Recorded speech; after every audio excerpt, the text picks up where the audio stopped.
Assalamualaikum warahmatullahi wabarakatuh. Halo semua, selamat datang di Diksi Podcast, diskusi mengenai sosiologi. Berjumpa bersama saya, Muhammad Sandi Nugraha, dari kelas A3 Administrasi Negara semester 3. Dalam kesempatan kali ini kita akan berbincang-bincang mengenai sosiologi lebih dalam dengan para narasumber kita yang sudah berada di samping kita. Ada Hafiz Faisal Syukur dan juga ada Kamila Rosalina. Oke. Apa kabar kalian nih? Alhamdulillah. Baik ya. Baik. Semoga kita bisa selalu dalam lindungan Tuhan Yang Maha Kuasa dan selalu diberi kesehatan. Oke. Sebelum ke intinya nih, saya akan sedikit tanya-tanya dulu tentang pribadi kalian. Kesibukan kalian selain kuliah, apakah punya kesibukan selain kuliah? Paling kesibukan di organisasi kampus, UKM. UKM apa tuh ya? Kalau boleh tahu? UKM olahraga. UKM olahraga. Di UKM olahraga kamu tuh masuk organisasinya? Ya, Selaku menjadi bagian apa? saya sebagai koordinator badminton. Oke, koordinator badminton. Biasanya kalau latihan tiap minggu itu berapa kali? Tiap minggu satu kali, hari Minggu. Oh, hari Minggu. Badminton. Ya, Biasanya itu di mana? di Gor Pangkalan, Itu sebelah mana ya? Gor Barat ya, Gor Pangkalan Jalan Berdari. Oh, di situ ya. Ya. Oke. Selanjutnya Kamila nih, kesibukan selain kuliah. Kalau saya mah nggak ikut UKM. Oh, itu lah ya? Nggak. Kupu-kupu berarti ya, kuliah pulang. Selain UKM, apakah ada kesibukan di luar? Tidak ada. Mungkin berbisnis, berjualan. Tidak ada. Oke, berarti full kuliah. Kupu-kupu. Kalau tidak kuliah berarti bahan. Ya. Oke, siap. Nah, sebelum masuk ke pembahasan yang lebih dalam tentang sosiologi ini, kita kan sama-sama di semester 3, Ya. kelas yang sama juga. Nah, kebetulan ada mata kuliah tentang organisasi, perilaku pengembangan organisasi, betul. Nah, sosiologi, terus ada sosiologi. Belum ke sosiologi. Seberapa excited kalian dalam mengikuti perkuliahan perilaku pengembangan organisasi? Bisa jawab dari kalian. Kalau saya sih sangat excited ya. Ya. Karena ya harus diikuti. Oke. Sudah termasuk mata kuliah yang harus didalami juga. Apa yang membedakan mata kuliah ini dan mata kuliah yang lain? Bedanya Yang membuat senang lah. Oh. Apakah dari dosennya yang baik? Ya bisa. Terus ada prakteknya juga. Oke. Betul. Saudara Hafiz nih, seberapa excited Anda, seberapa semangat Anda mengikuti perkuliahan perilaku pengembangan organisasi? Saya excited banget ya, karena pengembangan organisasi itu nantinya bisa dipraktekkan. Ya, betul. Khususnya kan saya aktif di organisasi. Ya, betul. Jadi dengan belajar tentang pengembangan perilaku organisasi itu bisa langsung dipraktekkan di lapangan gitu. Tidak hanya mempelajari materinya saja, tetapi dengan Ada juga prakteknya langsung ya, betul. Dari 1 sampai 10 untuk mata kuliah ini dari Kamila 9. 9. Habis? sama seperti 9. Oke. Ya mungkin itu basa-basi terlebih dahulu ya. Kita langsung ke intinya kali ini mengenai sosiologi nih. Kita akan membahas tentang pandangan kalian. Indonesia kan menjadi salah satu negara yang memiliki penduduk terbesar di keempat ya, keempat di dunia. Nah, mungkin terlepas dari wilayah Indonesia yang luas, ada juga alasan lain yang menyebabkan besarnya Indonesia di kependudukan, banyaknya penduduk di Indonesia. Nah, menurut saya nih, salah satu penyebab selain luasnya wilayah Indonesia untuk penduduk yang banyak, ya. Kalau menurut saya sih penyebab tingginya penduduk di Indonesia salah satunya tingginya angka kelahiran sama kurangnya angka kematian. Diakibatkan karena salah satunya bisa pernikahan dini gitu. Ya. Kalau untuk angka kelahiran kita kan sudah ada program KB. Ya. Apakah program itu sudah berjalan dengan baik atau belum? Kalau menurut pandangan kamu atau menurut pengalaman kamu nih? Kalau menurut saya sih dilihat dari tingginya penduduk di Indonesia ya. Ya. Program KB belum berjalan dengan lancar karena itu yang menyebabkan tingginya penduduk di Indonesia sampai menjadi keempat negara terbanyak. Itu terbanyak di Indonesia. Oke. Jadi program pemerintah ini ternyata belum berjalan dengan maksimal.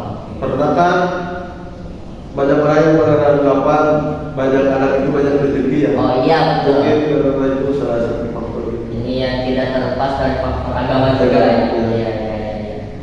Kalau menurut kamu nih, selain dari tingginya angka kelahiran dan rendahnya angka kematian nih, alasan mengapa penduduk Indonesia terbanyak tempat di dunia? Mungkin karena itu tadi, jadi pernikahan ini kurang, Ini juga program pemerintahnya nggak berjalan itu. oke. Nah, saya akan menanya ke kalian berdua.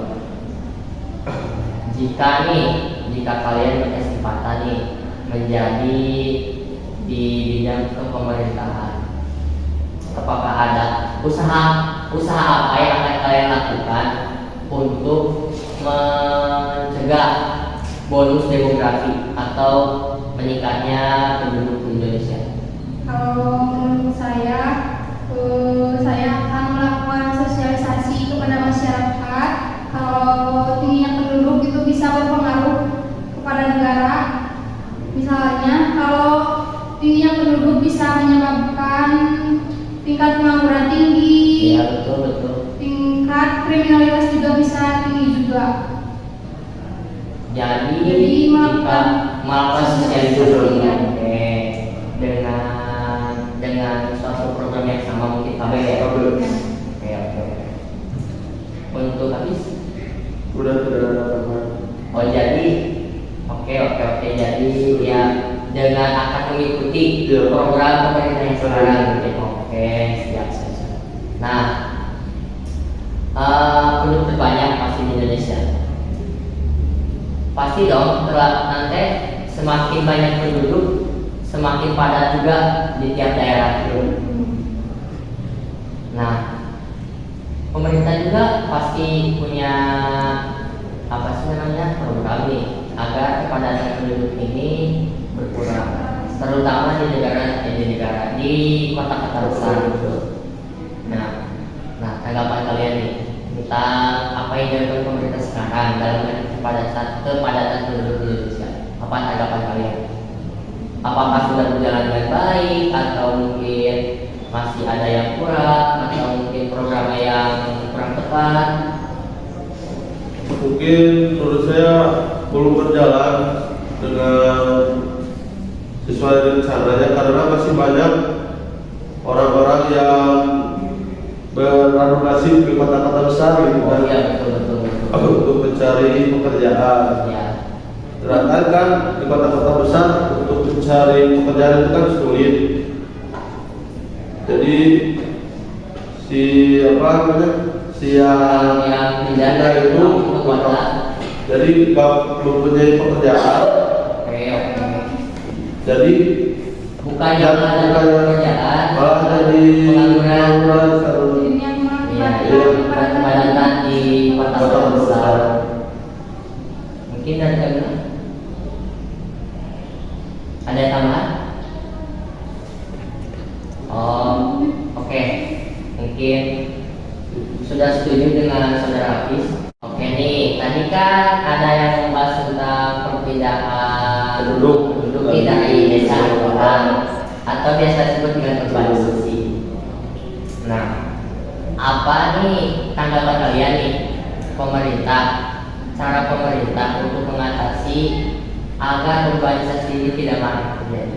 Kalau menurut saya sih pemerintah harus menatakan pembangunan ke desa-desa terpencil seperti memberikan fasilitas kesehatan, pendidikan, jalan juga harus diperbaiki.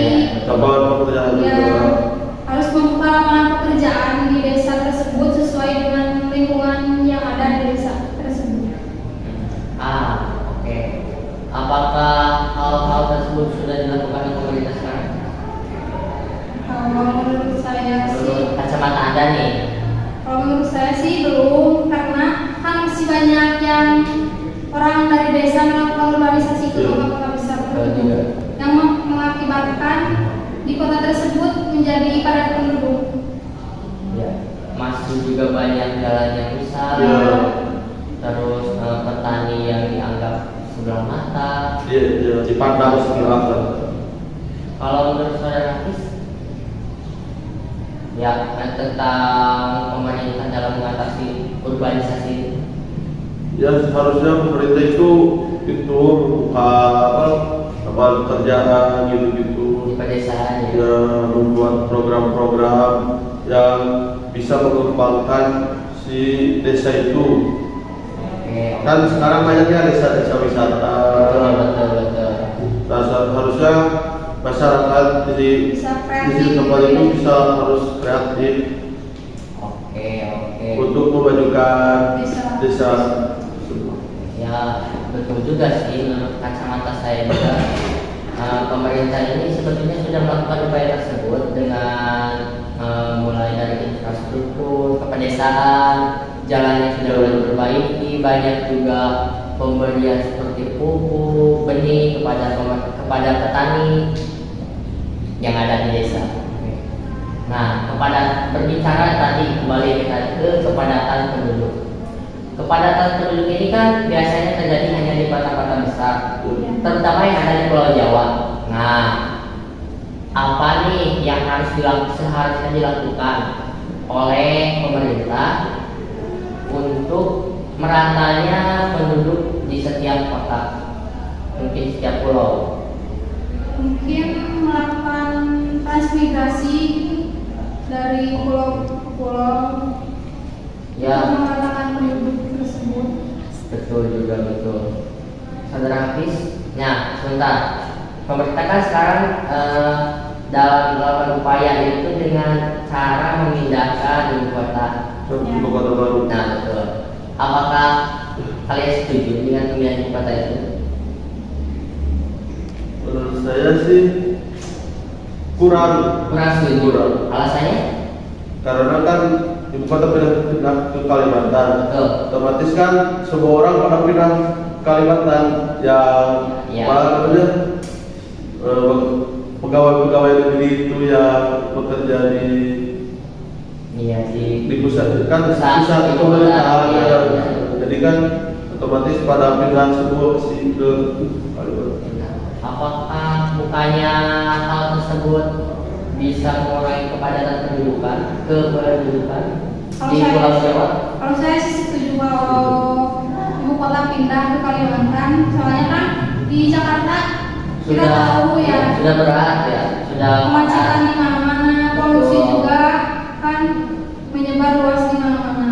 Dengan berpindahnya ibu kota ke Kalimantan bisa mengurangi kepadatan. aktivitas di Jakarta juga. Kepadatan. Ya, Tetapi kan di dalam membuat si ibu kota baru itu kan perlu menghormatkan sesuatu kan. Betul. Kan Perlu biaya juga. Kalimantan kan sebagai paru-paru dunia gitu Nah, kan. Jadi betul. banyak pohon-pohon yang ditebang. Jadi si hewan-hewannya ke apa namanya? ke ya Terganggu gitu terasa atas itu dalam habitat karena kan rumah mereka di ini. oke. Jadi ya sebenarnya perpindahan ibu kota ini ada pro kontranya juga lah.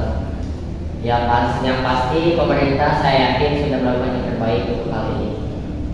Nah,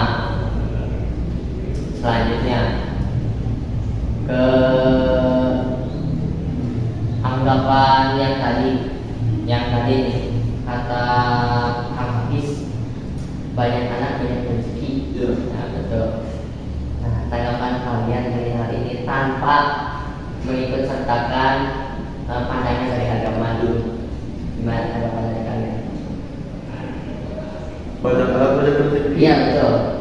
Kalau anggapan itu sih kan datangnya juga dari agama ya. Oh iya ya. Jadi itu mah Jadi tidak akan terlepas dari agama. Ada sebuah Peribahasa. gimana pandangan diri kita masing-masing gitu. Itu sih tergantung ke kita masing-masing. Kalau kita mampu ya, why not? Iya. Kalau tidak, ya kan? Oke. Mungkin itu hanya sedikit yang tadi lah.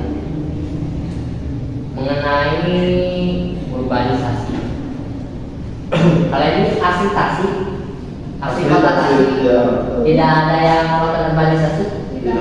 Oh, berarti Mungkin Sandi pernah atau sedang for the information ini mah saya juga sedang melakukan urbanisasi ya, karena saya juga bukan asli orang kota Tasikmalaya, saya asli dari Kabupaten Tasikmalaya. Kenapa? dari mana tuh Sandi? Ya, karena saya melakukan urbanisasi karena pendidikan, faktor utama pendidikan gitu. Karena ya kita tahu lah, universitas hanya ada di kota Tasikmalaya, di kabupaten ya Ada. belum ada sih di daerah saya mah. Sekolah juga masih susah, masih jauh. Kabupatennya di mana tuh kalau boleh tahu? Kabupaten di Sadaugedir, tahu Sadaugedir? Ya. Ya sekitar ada di pelosok-pelosok yang saya juga sih sebenarnya nggak tahu gimana ya, mungkin terlalu bosan hidup di kampung ya. Jadi kurang suka sekarang kalau ke sana. Dari kapan tuh Ya. melakukan organisasi? Urbanisasi dari pas SMA sebetulnya, ya sekitar udah 4 tahunan lah. Lanjut ke mas saya tanya. Lanjut. Nah, saya nih faktor urbanisasi. Ya, tadi kan faktor urbanisasi kan ada pendidikan nih. Ya. Nah, selain itu apa yang kalian ketahui yang menjadi faktor seseorang melakukan urbanisasi? Kalau menurut saya sih salah satunya faktor ekonomi juga bisa. Kan di desa juga tidak banyak lapangan Ya, pekerjaan yang betul, ada. betul. Terus anggapan orang desa juga kalau pindah ke kota besar Bisa mendapatkan ya. pekerjaan yang lebih layak. Benar, itu juga. Ya. Kan orang desa tidak melakukan urbanisasi itu dengan harapan urbanisasi. Ya. Oke.